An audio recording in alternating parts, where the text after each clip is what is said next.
Alright, welcome back to another video. Today we're going to be taking a look at the Thetford Porta Potti 365. Alright, so if you're like me, many of you may be researching and considering what porta potty you want to buy. If you look on Amazon, you have a lot of choices, including a lot of non-name brand toilets that have hit the market that are relatively cheap. So after doing a lot of research, this is the one I settled on, and I'm going to tell you why. So for me, Thetford was a no-brainer. After doing a lot of research and speaking to people who have these toilets, the main things we're looking for is something that is reliable and something that is not going to leak. This is not something you want to leak on you for obvious reasons. And it's something you want to be user-friendly. I went back and forth between this model and what's commonly referred to as the Curve. If you're doing any research, you'll see that there's a Thetford Curve, and it has an electronic flush valve is the main difference, and it physically looks a little different than this toilet, and I actually think so. It looks a little bit better, honestly, but I'm going to be using this in an off-grid cabin. The reason I went with this one is because if the electronic flush valve on the Curve breaks, the cost to replace it is almost as much as just buying the whole toilet, and it's not really necessary. I noticed that the hand pump on this model here, which is the upper end model, it's a siphon pump. They're pretty indestructible, and it pumps quite a bit of water without much effort on your part. So why wouldn't I use something that is easier and doesn't have batteries? So to me, it was a no-brainer.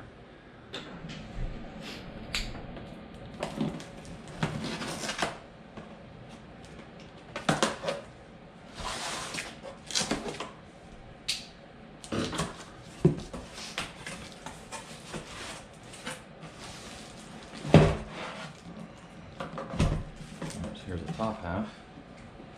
Here's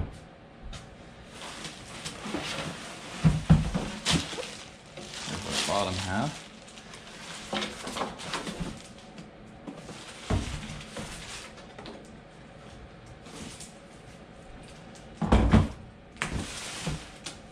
Okay, so you got obviously plastic on everything.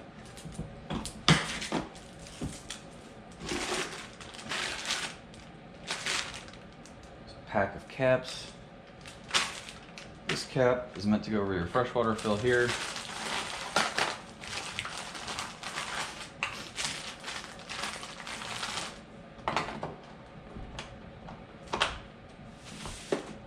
Said here's your siphon pump. Just that little bit of effort. Seat raises. On the front here, you've got this pull. You pull that, the little trap door opens. Well, I gotta connect these properly.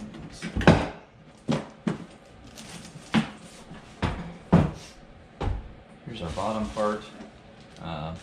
This is obviously where you empty the waste. You just turn this like this, and this is an air relief valve. You'd want to make sure it's in this position before you hit that. You can pour it like that. So this is the trap door that I explained from above. And that opens like that. There's a rubber seal in there that keeps it tight. And then it screws in here like that.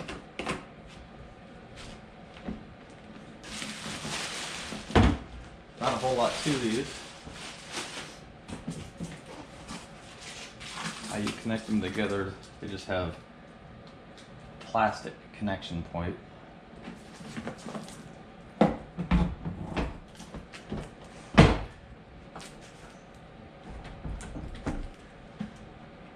Okay, so set the front end in first, and then lay the back end in.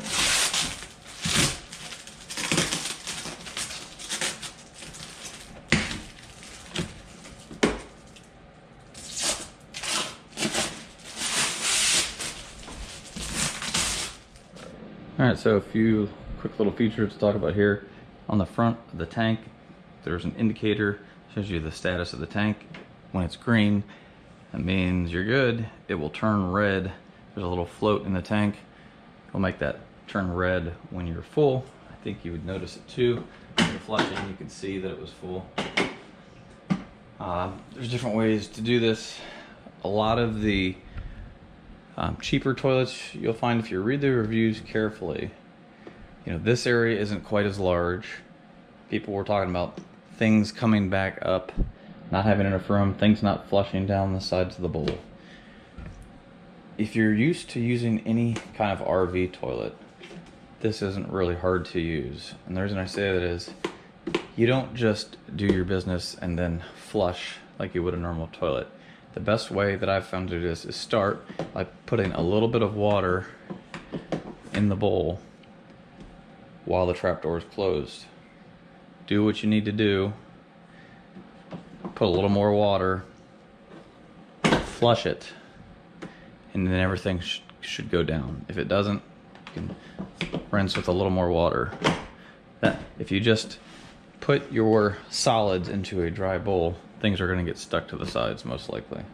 Alright, now we got some water in the tank. I'll show you what it means. So our valve's closed. We're gonna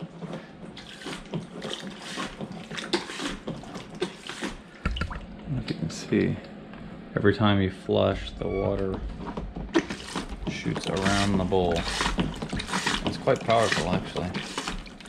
This would be a good place to start, about like this. You've got some water sitting in the toilet. Do our business, then pull the flush valve. Water goes down. And now you're ready for the next person. Obviously, if it's just a number one, you don't need to really fill the toilet. You could just do what you need to do. Give it a quick wash down, save water, shut it. You don't have a lot of smell coming out. The longer the door is open, the more smell that's going to come out once it starts being used. Alright, I filled the bowl completely and then dumped it. And I'm about out of water here in the fresh tank. So let it all down to the bottom half. Close it off. So now it's time to empty your porta potty. So reach back here. See the little white lever. We're going to pull that, and then the whole top part will come off like this. And for storage purposes, we're just going to dump the rest of our fresh water out.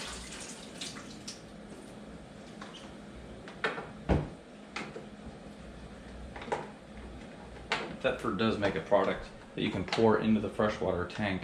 That way every time you put water in the bowl, it's sanitized and helps give a nice scent. Alright, so now it's time to empty this. So what we'll do, take it to the bathroom like this. I'm going to carry it carefully. You can set it up like this, no water will come out. Remove the cap. If I just pour it, water will come out, but you want to break the siphon by hitting the button here. So hit this.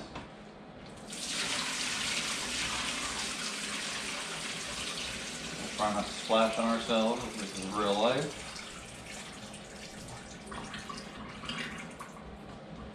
Okay, once we're empty, what I would probably do is add a little bit of fresh water back into here, swish it around, make sure it's cleaned out well. Put our cap back on.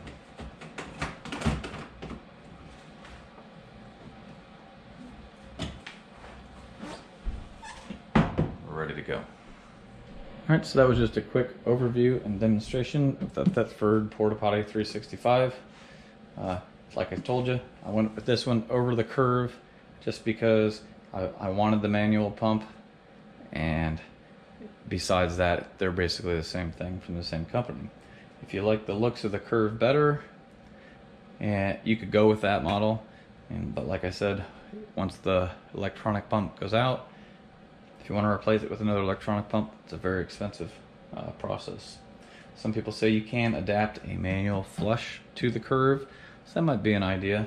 Have that on standby, that way in case your electronic one ever goes out, you could possibly adapt the manual lever to it.